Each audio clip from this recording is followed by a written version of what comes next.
আসসালামু আলাইকুম, কেমন আছেন সবাই? আজকে আমি একটা পাহাড়ের উপরে আসছি। আমার হাতে ক্যামেরা আছে, দেখতে পাচ্ছেন। পাহাড়ের উপরে একদম সর্ববৃহৎ উপরে এই পাহাড়ে এই পার্কটি তৈরি করা হয়েছে।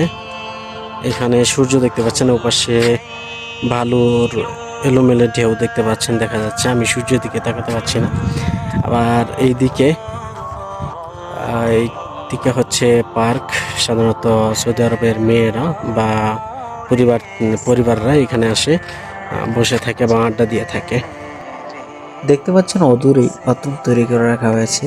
এই সম্পূর্ণ এরিয়া জুড়ে যে পার্কটি, এখানে একাধিক পার্ক বাথরুম তৈরি করে রাখা হয়েছে, যেন কোনো প্রবলেমের সম্মুখীন না হতে না হয়। এরকম প্রত্যেকটি ছোট্ট ছোট্ট ঘরে 8টি করে বাথরুম রয়েছে।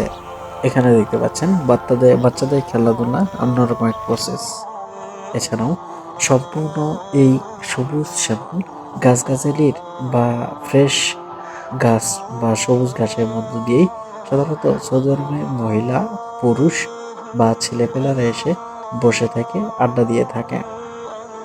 এগুলো হচ্ছে ছোট ছোট আকারে বসে থাকা প্লেস, যেখানে মানুষ দূর দূরান্তরে থেকে এসে অনায়াসে রেস্ট করতে পারে। আমি বর্তমানে যে স্থানে বা যে পার্কটিতে অবস্থান করছি, সেটা আমি যে শহরে বসবাস করি সেই শহরে সবচেয়ে বড় উঁচু স্থান, পাহাড়ের উপর বা মরুভূমির উপর এই পার্কটি স্থাপন করা হয়েছে। সাধারণত সৌদি আরবে যে সমস্ত পার্কগুলো তৈরি করা হয়ে থাকে, সেগুলো শুধুমাত্র বাচ্চাদের খেলনাধুলা বা ঘোরাফেরা করার জন্য তৈরি করা হয়ে থাকে। এখানে বাচ্চাদের খেলাধুলার জন্য অধিক প্রয়োজনীয় যে সমস্ত সামগ্রী প্রয়োজন, সেগুলো নেই বললেই চলে।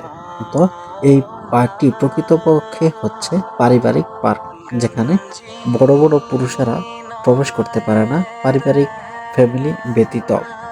সাধারণত বাচ্চারাই বেশি থাকে।